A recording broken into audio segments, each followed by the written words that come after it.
Le cœur au sud. Alexis Thiebaud, Claire Sergent sur Sud Radio+. Car il est avec nous encore et toujours dans le studio de Sud Radio. Ça va, tout se passe bien, vous vous sentez bien? Oui. Toujours aussi bien? Oui, on se sent bien. Surtout quand on n'a pas de travail à faire. Là, je suis venu les mains dans les poches et donc c'est toujours bien agréable. C'est quoi d'ailleurs votre emploi du temps? J'ai presque envie de vous demander quotidiennement, vous faites quoi? En général... ça a l'air bien rempli en tout cas. Non, en général, je regarde beaucoup, je me tape le visionnage très lentement, prenant plein de notes des émissions. Ah ouais. J'écris beaucoup chez moi. Je suis beaucoup chez moi, je travaille beaucoup chez moi. Alors la radio, la télé, ce sont vos premiers amours, j'ai envie de dire. Ouais. Est-ce que vous imaginiez un jour monter sur scène? Eh bien... Quand vous avez commencé dans les médias? Ouais. Non, alors, pour être tout à fait précis, avant j'avais quand même un peu travaillé dans une entreprise. Vous étiez consultant? Ouais, j'étais consultant, donc ça c'était vraiment le tout début. Et puis... comment on passe de consultant à la télé ou à la radio? J'étais consultant pour les entreprises, c'est-à-dire que j'allais donner des conseils pour améliorer l'organisation dans les entreprises, des choses comme ça. Un métier très très sérieux. Et où j'ai fini par être très triste, c'est-à-dire vraiment j'avais les larmes aux yeux le lundi en allant travailler, donc je me suis dit il y a un petit problème.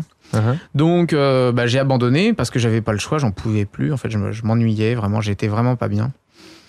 Limite malheureux. Donc ça pleure un peu là dans les chaumières. Oui. Donc j'ai abandonné ça, puis j'ai commencé je me suis dit bon allez, j'ai rien à perdre, donc là j'ai commencé à faire des chroniques à la radio.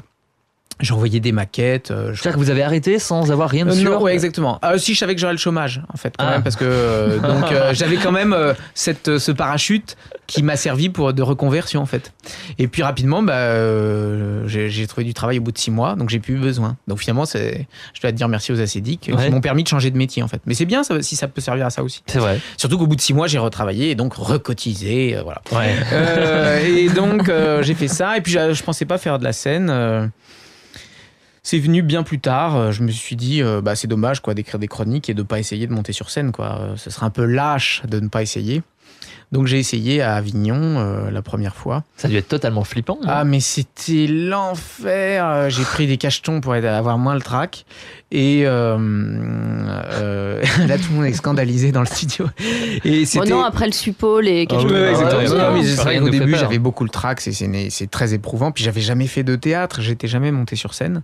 Donc c'était chaud bouillant au tout début. Ouais, je me souviens. Je pouvais pas boire de vin parce que j'oubliais mon texte. Donc donc les 3 premiers soirs, je me souviens, j'avais pris des cachetons pour me calmer un peu. Et puis après on s'y habitue. Mais c'est vrai que le démarrage a été très très violent, quoi. Vous savez que vous avez été mauvais les premières fois ou... Non, parce qu'il y avait quand même, je m'appuyais quand même déjà beaucoup sur mon texte. Donc il y avait quand même un minimum syndical où déjà il y avait quand même l'esprit du truc qui était là. Mais c'est vrai que je pense que j'étais beaucoup moins à l'aise qu'aujourd'hui, quoi. Et alors justement, parlons de ce spectacle. Ouais. Difficile à définir. Comment vous le feriez, vous? Parce que c'est à la fois une revue de presse, à la fois vous êtes un peu prof, vous êtes un peu... Oui, c'est vrai. On pourrait dire que ça ressemble à une conférence. Oui. C'est-à-dire que ça ne ressemble pas au stand-up de ce qu'on voit, en fait. Donc ça ressemble vraiment à rien de connu. Donc c'est ça qui est bien, c'est que c'est très différent. Donc c'est très, et on se marre aussi, mais c'est une fausse conférence. Voilà, ça vous avez pas mal de supports également pour vos... Il y a un écran toujours? Oui, il y a un écran parce que je m'appuie en fil rouge sur le principe de la revue de presse des journaux que personne ne lit, que j'avais inauguré à Canal+. Et donc en fil rouge, au cours de mon spectacle, je montre comme ça des illustrations qui me servent de fil conducteur pour mes démonstrations et ma leçon. En fait, je fais en quelque sorte la leçon au public. Et donc, je mélange les images et le texte. Alors, ces coupures de presse, à chaque fois, ce sont des... faut quand même préciser pour les auditeurs, hein, c'est pas des articles sérieux, c'est parfois des choses assez incroyables que vous allez décoter jeunes. C'est où? Est-ce que tout est vrai? Alors, tout est vrai, absolument tout est vrai. C'est ce qui fait la saveur du truc. C'est-à-dire que si je prends un extrait de Stérilisation Magazine ou de Jet d'encre Magazine... Ça existe vraiment, Jet d'encre Magazine? Oui, Jet d'encre Magazine, qui est le journal de référence de tous les utilisateurs de Jet d'encre. Non, mais c'est vrai, il y a en France des magazines incroyables. Donc je m'appuie là-dessus. Donc ce sont des magazines très sérieux, mais effectivement sur des thèmes très méconnus où on n'imaginerait pas qu'il y a un magazine. Et ça se vend où, ce genre de magazine? Jet d'encre Magazine, par exemple? Jet d'encre Magazine, je sais pas s'il existe encore, parce qu'il y en a qui ferment assez rapidement, parce qu'ils lancent des trucs, et puis ils se rendent compte que ça marche pas. Personne ne les lit, oui, forcément. Donc en général, ça peut être soit dans des très grands kiosques, soit par correspondance, parce que c'est des revues les magazines professionnelles. D'accord. Voilà. Et donc, ouais, il y a de quoi faire. Ouais. Non, tout est authentique. C'est ça qui est incroyable. C'est ça qui est absolument incroyable. Moi-même, je suis encore moi-même étonné des trucs que je montre. Ça me paraît totalement... Et je le dis dans le spectacle d'ailleurs que tout est authentique, parce que sinon, on n'y croirait même pas en fait. Alors, le monde de l'entreprise aussi vous inspire pas mal. Ouais. Est-ce que ça a un lien avec le fait que vous étiez consultant avant ? On vous sent presque un peu consultant d'ailleurs dans ce spectacle. Oui, c'est vrai. Un peu coach. Oui, c'est vrai. C'est vrai que c'est là d'où je viens. J'ai commencé comme ça, donc c'est vrai que ça m'a marqué. Et vous saviez déjà quels étaient les petits j'en ai défauts vu des beaucoup, consultants? Oui, j'en ai vu beaucoup parce que je l'étais moi-même, donc du coup ça m'a inspiré. Puis je trouve que en entreprise il y a beaucoup de personnages caricaturaux. Donc puis c'est un univers que je connais bien, donc et puis j'ai aussi beaucoup de tendresse parce qu'en fait tout le monde travaille dans des entreprises. Moi, Canal+, c'est une entreprise et finalement les comportements on les retrouve partout. Il y a que vraiment il y a que peut-être que Mick Jagger qui n'a pas de apparaître rockstar et être en tournée mondiale, on travaille toujours dans une entreprise en fait finalement. Donc est-ce que il vous arrive d'aller à la rencontre de votre public à la fin du spectacle? Oui, quand ils sont encore là. Non mais parce que j'ai plein de choses à ranger sur scène, donc je sors pas tout de suite.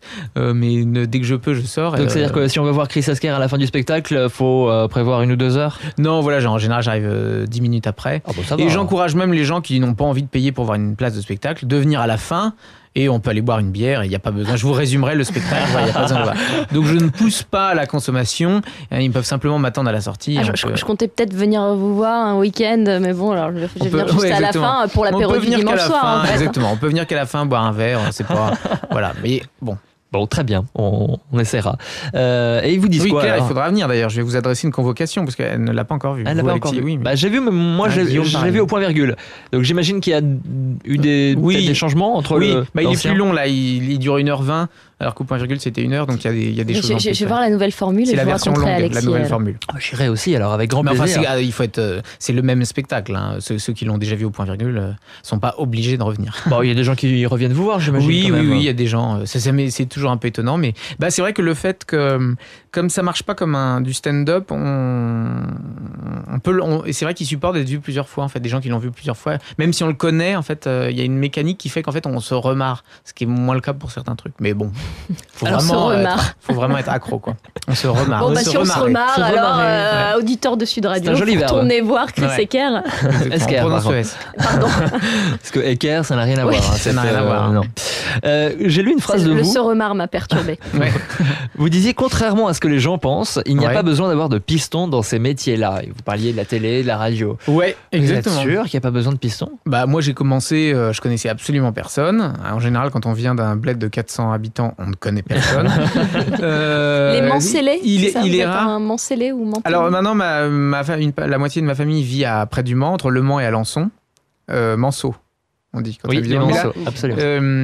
Mais les Alpes mancelles. Non, mais vous, votre petit bourg, vous aviez dit, on appelle les habitants. Ah oui, les Mannevillais, Saint-Pierre-de-Manneville en Normandie. D'accord, donc je ne connaissais personne à Paris. Puis moi, je venais en plus du monde de l'entreprise, donc je connaissais absolument pas.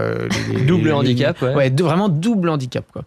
Et non, mais j'ai découvert que donc j'ai envoyé toutes mes propositions. Alors à la radio, j'encourage tous les auditeurs à le faire s'ils veulent prendre notre place. S'ils veulent me remplacer.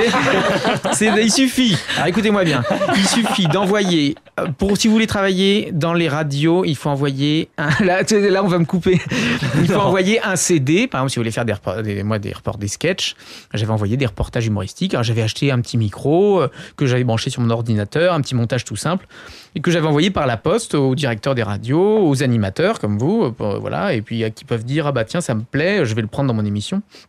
Et puis pour les télés, pareil, il suffit de mettre même à M6. Moi, quand j'ai commencé à M6, j'avais mis M6, avenue Charles de Gaulle, Neuilly, tac, j'avais envoyé une VHS. Juste M6. Exactement. Oui, parce que j'avais aucun contact. Incroyable. Donc j'avais mis M6, machin, avec ma VHS dedans. Et il y a toujours quelqu'un dans les... Vous, si vous recevez un truc, vous allez l'écouter. Oui, il y a toujours quelqu'un qui... et donc, il n'y a pas besoin de piston. Au contraire, les pistons, c'est bien pour les stages.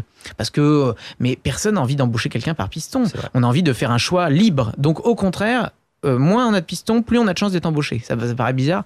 Et donc, il suffit d'envoyer par la poste avec une petite lettre originale, quoi, un petit mot. Et puis voilà, et ça peut. Et par exemple, je sais qu'à Canal, ça marche comme ça. Ils lisent et tout ce qu'ils reçoivent, ils regardent tout ce qu'ils reçoivent et allez-y, inondez totalement le service courrier. Et c'est vrai que ça marche comme ça. Et heureusement que ça marche comme ça. Bon, on espère qu'on va recevoir des propositions d'auditeurs qui veulent faire, je sais pas, qui veulent être chroniqueurs prendre notre place. Ouais, pourquoi pas. Mais... Allez-y, envoyez. Pour la suite, comment vous voyez, vous parce que bon, alors, ouais. Là, par exemple, si on vous demande votre métier, par exemple, aujourd'hui, c'est quoi? Bon, souvent, je dis humoriste, hein, ça résume bien, même si ces mots, on en a un peu marre. Mais à la suite, j'ai arrêté de penser à la suite parce que on est tellement en danger, il y a tellement rien de garanti. Il y a des mecs ils font un petit tour et puis s'en vont, c'est-à-dire que voilà, on les voit. Donc ça. Si j'arrête l'année prochaine, j'ouvrirai une pizzeria ambulante et puis voilà. Non, c'est pas que je suis pessimiste, c'est que je sais que on n'a vraiment pas de garantie dans ce métier-là. On peut ne plus plaire du tout du jour au lendemain. On peut surtout ne plus avoir d'idées. On peut en avoir marre. On peut se casser une jambe. Donc, il n'y a pas. Enfin, bon, bref. Donc, moi, je fais maintenant des plannings à 3 mois, quoi. Je me dis, allez, j'essaie de. Faut que j'ai du travail cette année et puis voilà, puis l'année d'après on voit quoi. Mais vous fermez pas de porte? Non, je pense au cinéma par exemple. Non, mais moi par exemple je suis pas comédien, donc je cours pas après le cinéma, j'ai pas d'agent, je cherche pas à être dans des films, je passe pas de casting, c'est pas ce que je cherche à faire. Bon, si quelqu'un m'appelle, je serais ravi. C'est Spielberg qui vous appelle demain matin. Oui, exactement. Non, mais j'étudierai sa proposition s'il me fait une proposition sérieuse qui tient la route. Mais c'est vrai que moi je ne cours pas après le cinéma. Donc j'improvise quoi. J'essaie de faire des choses bien et puis on verra quoi. Qu'est-ce qui vous fait rire vous aujourd'hui? Eh bien, qui est-ce qui vous fait rire? Ce qui me fait rire, c'est comme tout le monde. Hein. C'est des fois en lisant la presse, en regardant la télé, des choses que je trouve ridicules. Bon, ça c'est n'importe qui pourrait répondre à ma place. Mais non, après il y a des gens qui me font rire. Là, dans la radio où je travaille, il y a des chroniqueurs qui me font rire. Daniel Morin me fait rire. Bon, il y en a d'autres. Mais voilà, il y a des gens avec qui je travaille qui me font rire, quoi. Dans les professionnels, mais après, dans la vie, il y a des gens très drôles partout. Alors avant de vous dire au revoir, on termine comme chaque jour cette... Dommage. Oui, mais vous savez, toutes les bonnes choses ont une fin. On termine comme chaque jour rapidement avec le cœur au quiz. Alors le cœur au quiz, c'est un quiz avec des questions assez rapides et des réponses qui doivent l'être tout autant. Est-ce que vous êtes prêts? Ok. La première chose que vous faites le matin en vous réveillant, Chris Esquer. Je prépare mon petit déjeuner. La dernière chose que vous faites le soir. Souvent j'actualise mes mails, c'est vraiment catastrophique. J'éteins la lampe. Vous actualisez vos mails juste avant de dormir? Ouais, mais je pense qu'il y a beaucoup de gens qui sont comme ça. Vous êtes un drogué un petit peu d'internet? Un peu. D'accord. Votre surnom d'enfance, c'était quoi? Chris Ounet. Oh, c'est mignon. C'est mignon, on vous appelait vraiment comme ça, Chris Ounet? Non, mais je m'appelle Chris. Et on m'appelait... Chris Ounet. Mes proches m'appelaient Chris Ounet. C'est mignon. L'endroit que vous préférez pour vos vacances? Rester en France. Ah oui. Ouais, vous n'aimez pas partir à l'étranger? Non. C'est un peu la honte, mais non, je trouve qu'il y a plein de trucs en France. Et puis j'aime pas voyager loin. J'aime pas prendre l'avion trop loin. Et j'aime bien être en bagnole, avec ma bagnole et aller en France. Voilà. Bon. J'assume, voilà. Le plat que vous pourriez manger tous les jours, Chris Esquer? Hachis parmentier. Ah ouais, ok. Bon, pourquoi direct, là. J'y pense tous les jours. L'émission de télé que vous ne supportez pas? Oh non, je peux pas. Non, je pense pas. L'émission de télé que vous adorez, que vous ne... celles que je supporte pas, je les regarde pas, mais je devine qu'elles sont insupportables. Celles que vous ne manquez jamais. Et ne me répondez pas le Grand Journal. Non, le Grand Journal, c'est pour des raisons professionnelles. Donc, y en a aucune que je ne manque jamais, mais je suis quand même assidu du 20h, quoi. Moi, je suis à l'ancienne, c'est-à-dire je regarde le 20h. Ouais. Et donc, on a bien compris, Chazal le week-end et Pujadas la semaine. Exactement, c'est mon pas tiercé, mais effectivement, c'est Pujadas. Votre moyen de transport habituel? Scooter. Et enfin, le dernier mot que vous voulez adresser aux auditeurs de Sud Radio? De faire une belle sieste cet après-midi, même si vous êtes sur votre lieu de travail. Très bien, écoutez, on espère qu'ils vont suivre votre conseil. En tout cas, merci beaucoup. Même si vous êtes au volant. Oui, quelle bonne idée. Suivez les bons conseils de Chris Esquer, que vous pouvez donc également aller voir en spectacle. C'est chaque dimanche au Grand Point Virgule à Paris. C'est à 18h exactement. Oui, voilà, si vous voulez. Et puis sinon... le vendredi. Sinon, le vendredi sur Canal+. Ou dans le Grand Journal pour le bilan de la semaine. Voilà. Merci infiniment d'avoir été avec nous aujourd'hui. C'est moi qui vous remercie. Et puis, vous revenez quand vous voulez. Demain alors. Demain à 8h, j'ouvrirai l'antenne avec un groupe de rock qui me fera le Mais très bientôt en tout cas, avec grand plaisir. Merci. Allez, à tout de suite sur Sud Radio+. Le cœur au Sud. Alexis Thiebaud, Claire Sergent sur Sud Radio+.